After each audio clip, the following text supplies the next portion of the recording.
Hi, I'm director Sam Hargrave. And I'm Chris Hemsworth, and today we're breaking down a scene from our new Netflix movie, Shot by Shot. The movie's not called Shot by Shot, we're going to break it down Shot by shot, yes. You show me the kids, all right? I tell my people they pay you. Do you understand? Oh, come here.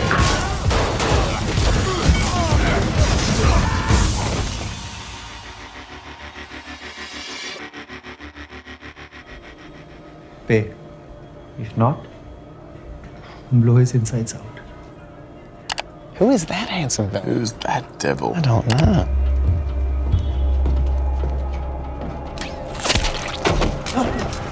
This scene was important for many reasons, but mostly it's the first action scene of the movie. Through every action scene, I think it's important to reveal character, and this is the point where Chris here gets to unleash. On the page, this read as a very kind of chaotic scene. We tried to capture the spirit of that, but we also wanted to allow Chris to utilize some of the many martial skills that he has.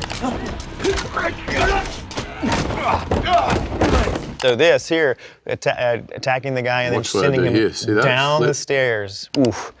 There is a reason why stuntmen exist. You know, like that, there's a hood on and you're falling downstairs and you could possibly hurt yourself. This floor, most of the time, was padded. So instead of having to hide elbow pads or, you know, so you don't get to fall, you're trying to protect yourself, you can go all out and you don't have to worry so much about it. I think we shot this scene over the course of 4 days. And then came back and shot it again. I was like, oh, that's it. Got it in the can, right? And then you came back and said, I want to tweak some stuff. And I was like, I want to tweak you. Every action scene has to have ebbs and flows with the rhythm, and then it has to end with for me, like an exclamation point. And we just didn't quite have it once we shot it the first time.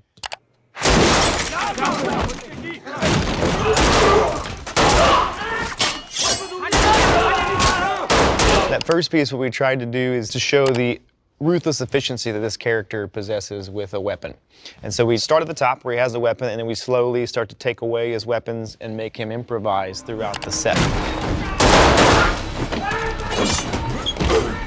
I remember it was one, you got smacked on the finger pretty good by one of those machetes. It was a wooden machete. Yeah, we Thank you. Don't use the real one.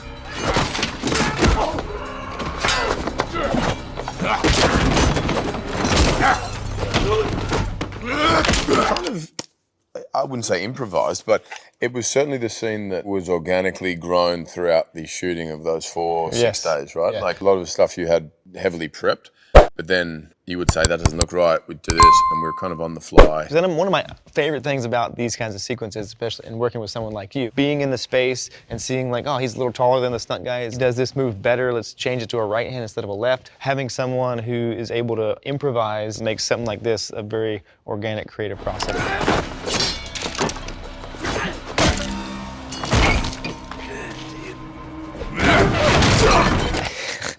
I love these gags. That table was on a dead man, like a cable that was tied off to the floor, so it couldn't go past a certain point. And then he was able to haul off and kick that table. Editorially, you kicked the table that was free, so that one just went out of frame. No one was, you could kick it as hard as you want. I think you broke at least 2 tables. So then in the reverse shot, we had another stunt guy kicking it, but it would stop before it hit the stunt guy in the face, because that would hurt. But the camera angle makes it look like he's taking it right in the teeth. Yeah. And then with the sound effect, it makes it very memorable.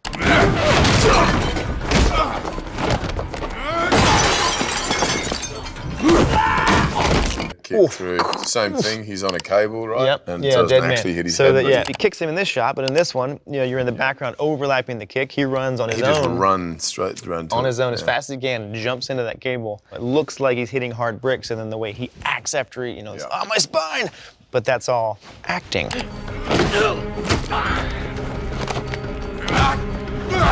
Oh, see that? See, you felt that, and you dummy. It was a dummy, it was a dummy. Yeah, which had a bit of weight in it too. It did. An idea that we'd had, and actually kind of stole it from Chad Stahelski and Dave Leitch. They tried some stuff in the John Wicks with dummies. You could do a similar move with a stunt guy, but not land on his head. No, you wouldn't be able to do it as violently, and yeah, right on its head.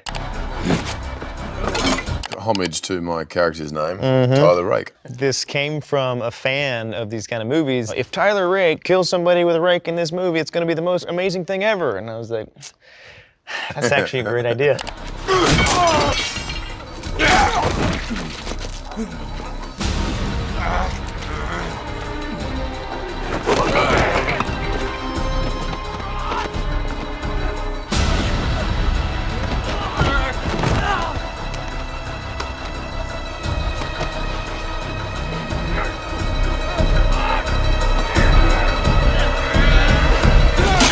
That was his last day on set. No, that's not true. That was a fake rake. Let's